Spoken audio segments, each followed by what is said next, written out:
Followers of Jack Kruse would love you to believe that environment is the most important thing in regards to your health and development, and that the diet is not nearly as important as your light exposure, EMF exposure, and so on. And this manifests the most when Jack Kruse is asked about the Western Ape Rice study. When Western Ape Rice observed primitive populations on native diets and native lifestyles with and contrasted them with people with same genetics from the same tribes who adopted the lifestyles and diets of white people, and their health completely degenerated, their facial structures degenerated, their pregnancies got more painful, they got more diseases, and so on. The explanation for this is that people on their native diets retain their health because of their native diets, high in animal fats and animal foods. And then their health degenerated because they went on diets full of grains, canned food, and other garbage. Whenever Jack Kruse is asked about the study, he says that the reason for the degeneration of the native peoples didn't come from change in their diets, but from change in their lifestyle.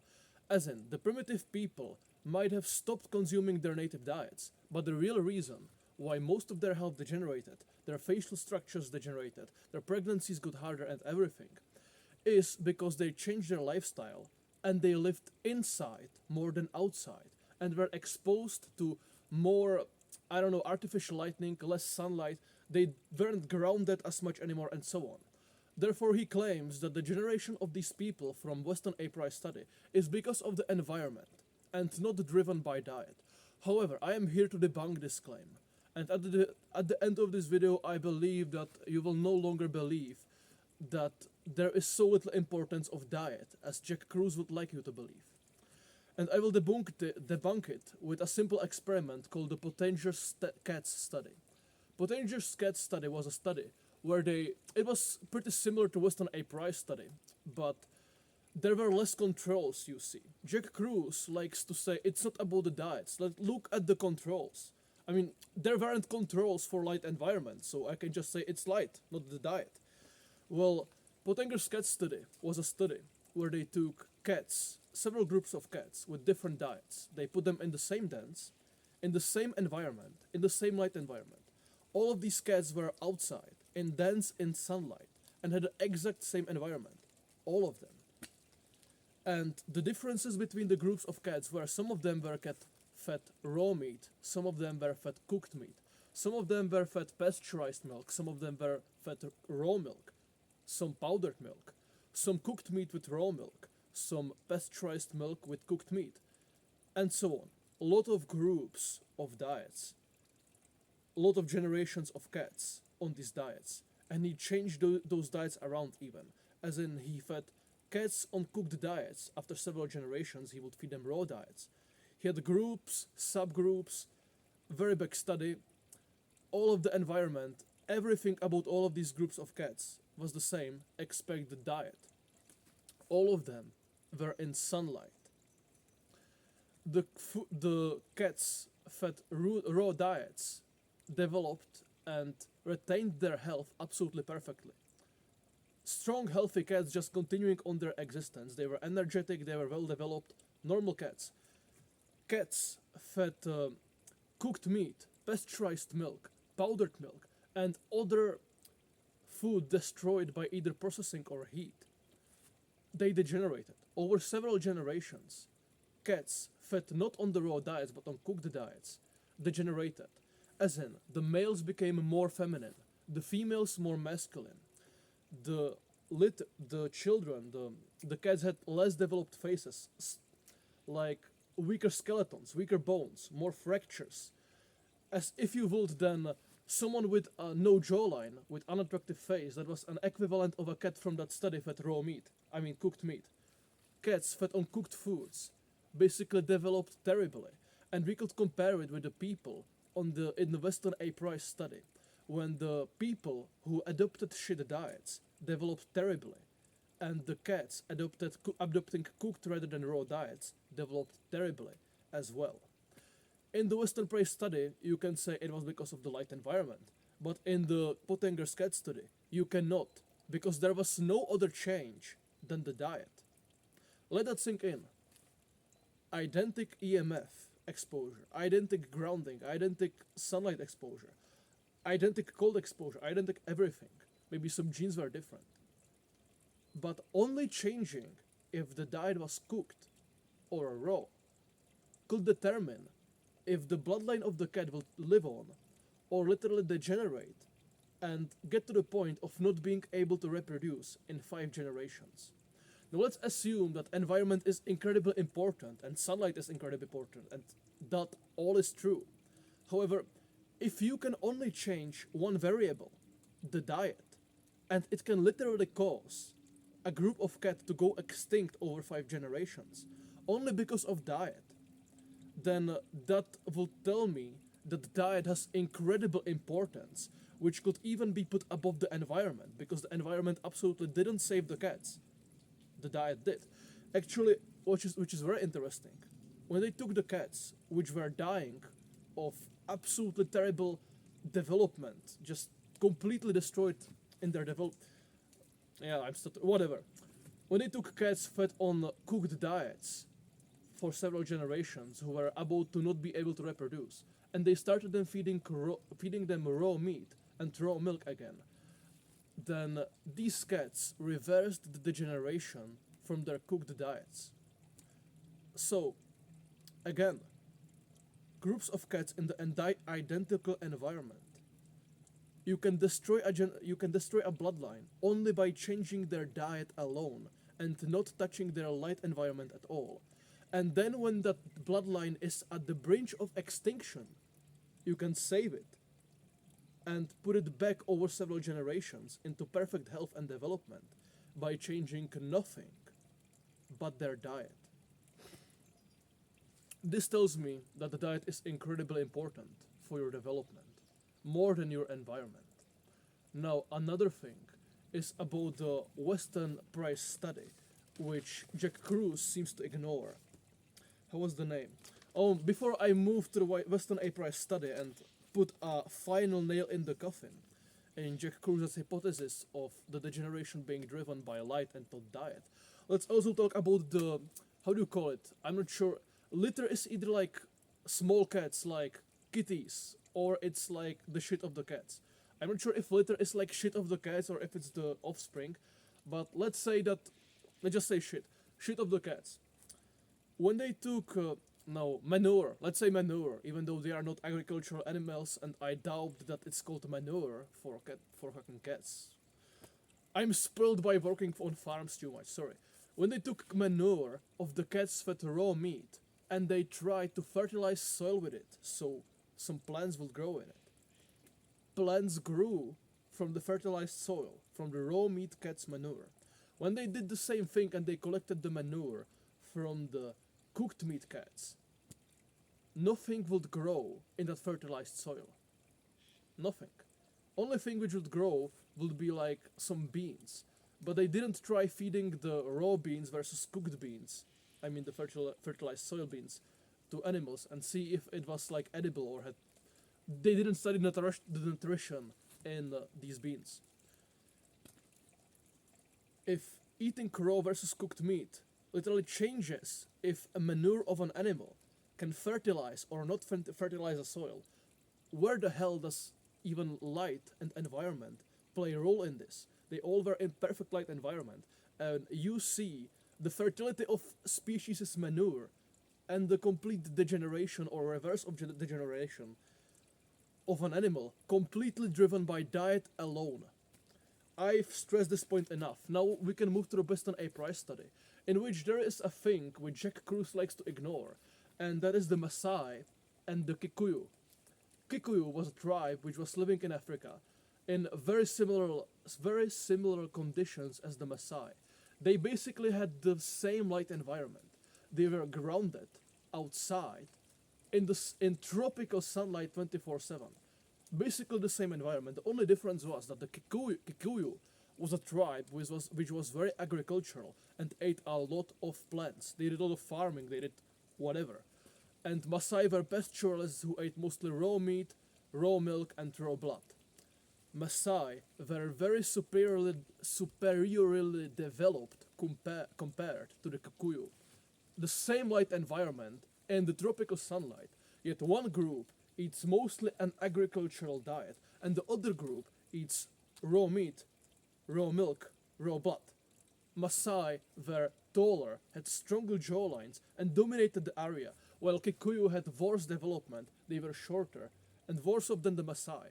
Same light environment, different diet. The diet alone makes the difference between Maasai and between the Kikuyu.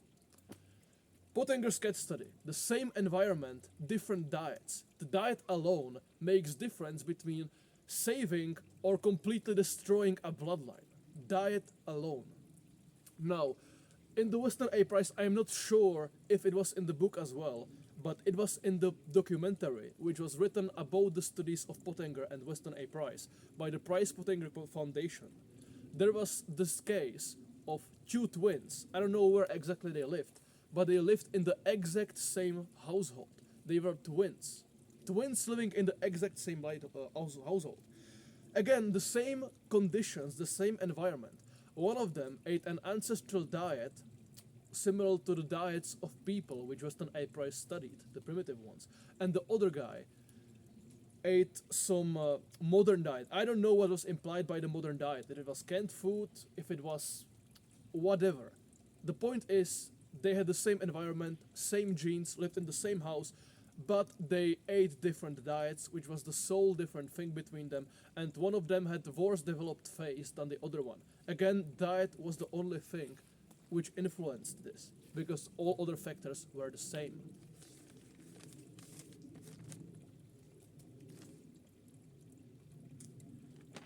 This also brings me, if you're in this space, then you probably like watch Goatis and other people who talk about raw meat. And you've probably noticed a lot of transformations, Luke Smacks or black pill transformations of people who eat raw meat, who are primal. And I will give you two examples. One is the only black pill video you need to see from goat piss, goat piss, sorry, from Goatis. On the thumbnail, there is this guy with long hair holding a big black pill or something.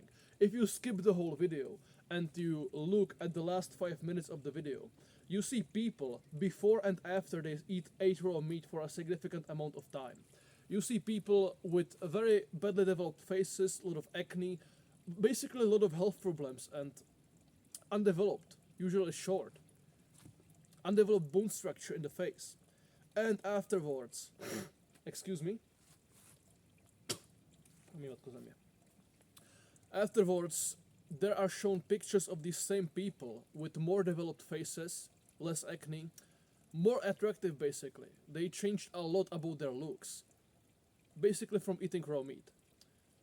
Last 5 minutes of only black pill video you need to see from Goatis. And then the other example is from the YouTuber Primal Ivan Drago, whatever the fuck. And the videos are called Carnivores, the epitome of health.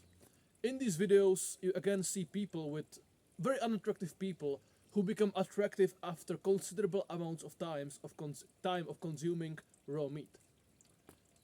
These people change their appearance through changing their diet. Of course, when you figure out that raw meat might be healthy, you become more aware about other things like EMF exposure and sunlight being healthy, and that of course influenced the way these people developed.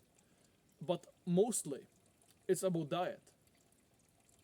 They didn't follow Jack Kruse, they didn't care about quantum biology, they didn't care about cold exposure, they didn't care about none of this quantum biology shit. They only cared about changing their diets and then maybe getting some sunlight and avoiding some EMFs because Agnes talked about it.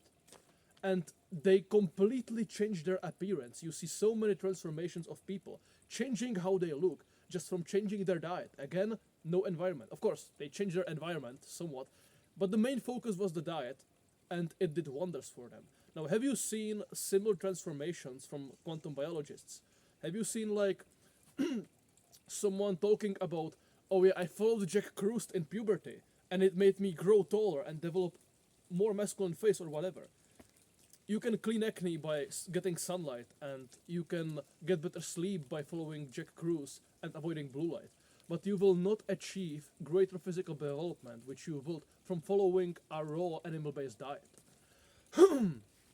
Also, very funny thing is that in the Goates video, there was this guy who had whatever face, bloated face, unattractive face, and in the next slide he had like a very attractive, sharp face with more developed bone structure, and in that photo he had AirPods. He had fucking EMF machines, fucking microwaves, which Jack Kruse would fucking never approve of in his fucking ears. Like, myself, I will never wear AirPods. AirPods are fucking... I'm not going to say the C word. AirPods are microwaves that you don't want to put in your head, and they fucking fry your brain. They are very unhealthy. Edgeness would also never approve it. The EMFs are there. But again, that's an example of someone who is absolutely ignorant of environment, of anything Jack Kruse talks about. Also, most of these raw meat people, they never wear blue light glasses. I am a big advocate of blue light glasses, and I'm going to talk in depth about blue light and the harms of it. But all of these people who have these transformations and develop their bones to become more attractive from eating raw animal-based diets, they never care about the blue light, and it doesn't prevent them from completely changing their development, which again shows how diet is more important for your physical development than your environment.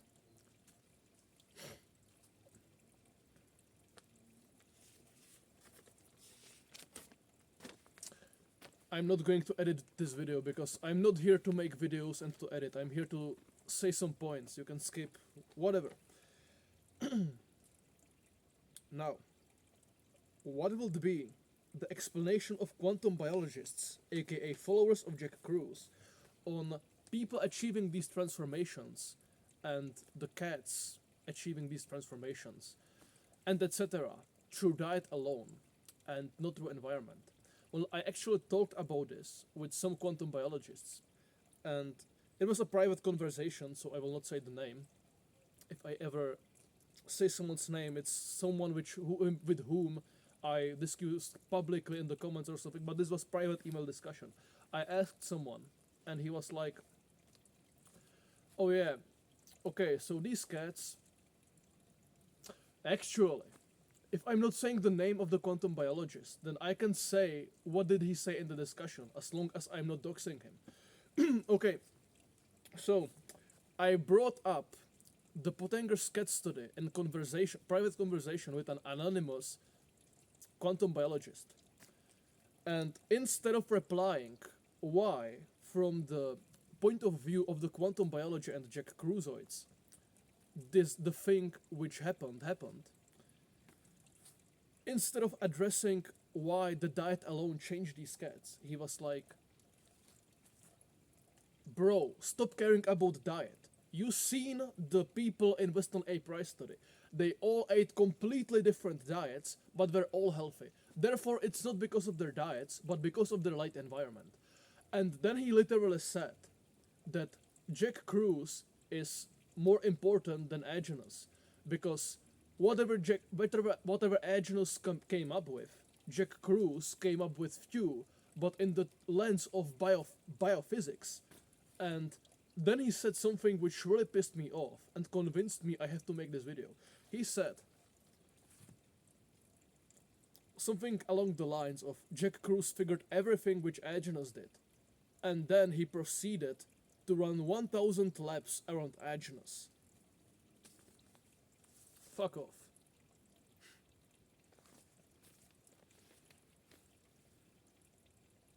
You know, there are a lot of testimonials on YouTube from people who knew Agenus, who like this guy with insomnia, who just... I just stuttered and I should cut this whole thing out, but fuck editing, whatever. Let's finish the point. There are a lot of people who had testimonials with Agenus, like on the YouTube. If you find Agenus testimonials, you see a lot of people who talk about their health problems, which were completely solved by super eating raw meat, or whatever.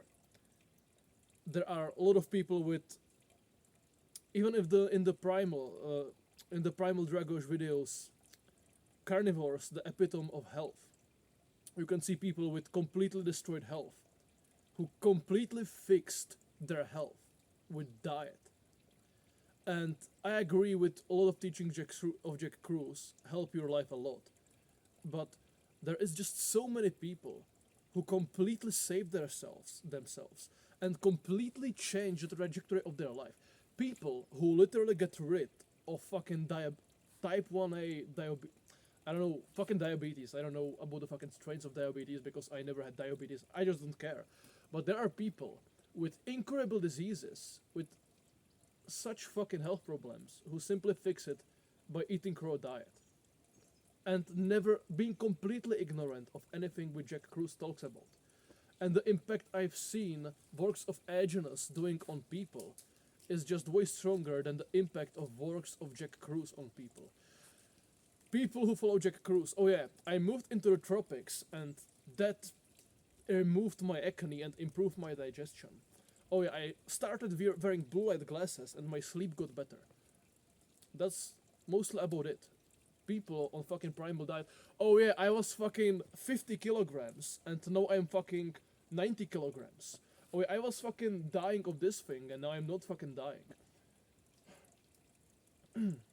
But yeah, I completely lost the fucking point, but I don't care. What's next? Oh yeah, I was talking about. I was asking this guy about explanation from the point of quantum biology, point of view of quantum biology. Why did these cats degenerate, or come back and reverse their degeneration, if their light environment was completely the same and the only thing which changed was their diet? That you can claim that with the Western A price study, even though I will completely disagree with it, but you cannot claim that with Pottenger's cats, that the fact it was just the light. So he told me, okay, in this case with the Pottenger's cats, I can admit that they were destroyed or saved by the diet alone and not the light environment. But it was because actually, if you cook the meat, then the light and the biophotons and the easy water, the fourth phase of water, and and the DHA and all of these things that Jack Kruse says are important, they get destroyed by cooking. So yeah, raw meat is way better than cooked meat. And actually, in this case, it can be extremely important to have raw meat than cooked meat, in case with the cats. But it's only for the reason that it changes the contents of things which Jack Kruse says are important in the food. Namely, easy water, DHA, and biophotons, the light. That is true, these things which Jack Kruse says are important are destroyed by cooking. But like saying, okay, raw meat works, but it's only because the things which Jack Kruse says are important are in it. It's so fucking stupid. And also he said something like, okay, you changed the diet, but by changing the diet, you also change the environment. So if you change the diet, then you are actually still changing the environment, the light environment.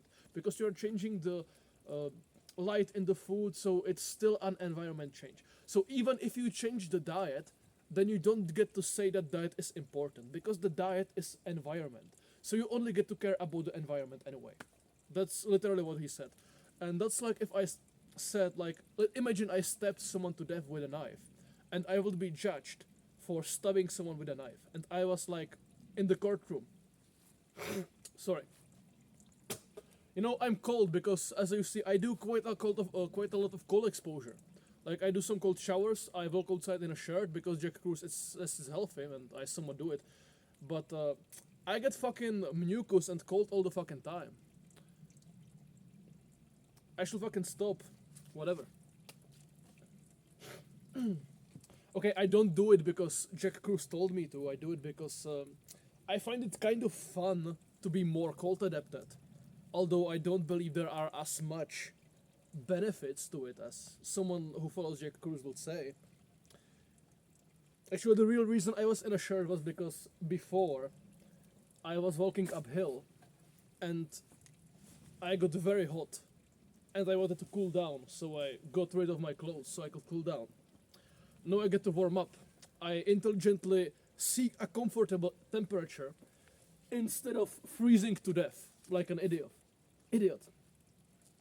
So, claiming that diet might be important, but the diet is part of your environment. So actually, it's not about the diet, but still about your environment. That's like if I stabbed someone to death with a knife, and in the courtroom I will be like, "Your Honor, I should not be judged for stabbing that person with a knife. You know, I literally stabbed him with a knife, but it's not important. The diet, the knife, it's not important. What's important is the environment from which the food came from. What's important is not the knife which stabbed the person, but the hand which held it. You should ignore the knife. You should only judge me for hitting that person with my hand and not with a knife. Because yes, literally the knife did all of the damage. The diet did all of the degeneration or the reverse of the degeneration. But the diet was a product of the environment, so you should ignore diet and you should only look at the environment. And the knife was held in my hand, so you should ignore the knife and you should look at my hand. So instead of going to prison, Your Honor, for 20 years for stabbing someone to death, I should go to prison for 3 months for punching someone with my hand. In fact, if you would like to prevent the knife from doing any more damage, instead of banning knives, you should cut the hand off of every single person on earth so they cannot hold knives. Like, it's not about the knife which stabs people, it's about the hands which hold it. In order to prevent knife attacks, you don't get rid of the knives, you get rid of people's hands. If they have no hands, then they cannot stab anyone. If you don't have the environment, then you don't have the diet which can heal you or save. That is true. If I don't have a hand, I will not pick up the fucking knife. But still, without the knife, I'm not stabbing someone. With the knife, I'm stabbing someone. This analogy is kind of goofy, and yes, like I believe you understand what I'm trying to say. While the diet might be product of the environment, and the knife was held in my hand, and without my hand holding the knife, indeed, the person wouldn't be stabbed. Without the right environment, the diet wouldn't do the fucking wonders it did, whatever. But still, the diet was incredibly important in that case, and the knife is incredibly important in that case. If you have the perfect environment, then these cats still degenerate out and die if they have shit diet. If I have the most malicious and murderous hand, then still the person, instead of being stabbed to death without the knife, is only hit and has one bruise. That's a phenomenal difference caused only by the knife and only by the diet, even though the environment or the hand might be the main catalysator. Or I don't know how to say it in English.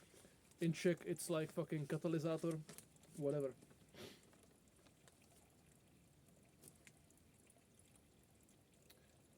So, I'm not going to bash on Jack Kruse and quantum biology as a whole, because I agree with a lot of their points, especially about sunlight and blue light. Like, a lot of people say that blue light is complete nonsense, pseudoscience, mumbo jumbo, and that blue light blocking glasses are completely terrible. No, there is a million of scientific studies about what literally blue light does in your body and on animals, and so there are studies similar to Pottenger's cats where everything was the same, only the light environment was different, and it did a lot of mischief to the animals. Light environment is important. Blue light can literally fuck up your sleep. If I don't wear blue light blocking glasses, I barely have any dreams. If I wear them, I sleep much better and I have good dreams. Sunlight is incredibly important, and Jack Kruse is partially right about just moving to the tropics and getting ton of sunlight. It can heal a lot. Like, I have friends who have acne all the time, and I myself have acne in winter, and if I eat too much sugar, too much fruit, even on a raw primal diet, I get acne. If I move to the tropics and I was in Canary Islands in very strong sunlight, I never had acne from eating any amount of fruits. I have a friend who has ton of acne normally, even on a raw animal-based diet, when he goes to the tropics, to Mexico, he can eat seed oil garbage and to not have acne. But then still, I believe that the seed oil still completely fucking fuck up your arteries and your heart and crystallize in you and block your lymphatic system and everything. But moving to the tropics and getting fucked on of sunlight, as Jack Kruse recommends, that helps. Avoiding blue light, that helps. However, if you, let's say, don't live in the fucking tropics and you live in Europe, in normal environment, then again, changing your diet, worrying about your diet, eating raw animal-based diet, studying ageless, all of that, will do infinitely times more for your health than seeing the sunrise, or seeing the sunrise every day, or getting cold showers. Avoiding EMFs, okay, that works too. But again, you can completely change your health through your diet alone without worrying about the things that Jack Kruse preaches. Yeah, another thing which I don't like the views of quantum biologists on is cold exposure. And I'm not closed-minded like someone else would be, like saying, oh yeah, cold exposure is stressful, therefore it's automatically bad. It might be wise to think like that, but I'm more open-minded. And when I see some quantum biologists talk about, oh yeah, cold exposure makes your mitochondria produce more UV light and what, it might be stupid, but I look at it and I say, you know what? If someone told me that this Agenus guy healed people from schizophrenia and depression by feeding them rotten meat with maggots, then I would think it's fucking crazy. So if I hear something as fucking crazy as hearing that you create UV light from doing cold exposure, then I'm not going to straight up dismiss it, because the things which I learned from Agenus looked crazy as well at first. So I was open-minded enough to investigate the topic of cold exposure, and I did a lot of cold exposure myself, and I did a lot of research on cold exposure so I could talk about it. And in the end, I still disagree with the quantum biologists. Cold exposure is shit. Cold exposure is sucks, but not entirely. I still do advocate for cold exposure in some cases, but believing that cold exposure makes you create vitamin D, that you need it to be healthy, that you should do a cold shower, an ice bath, and then walk outside shirtless for hours in winter. That's a topic for a video which I plan to do next week, because I already yeb here for like half an hour, and this is a topic for like an hour. If you would like to hear me talk about the blue light or cold exposure from the point of view of quantum biology, and hearing me disagree with their points in other ways than saying, oh, it's just mumbo jumbo and it's a slave if you want me like give some arguments against it, then I don't know, subscribe, whatever, I don't care. Eat raw meat, get tan. It's winter, sorry, I have to change my outro. For winter I will say, eat raw meat, wear blue blockers and grow your hair out.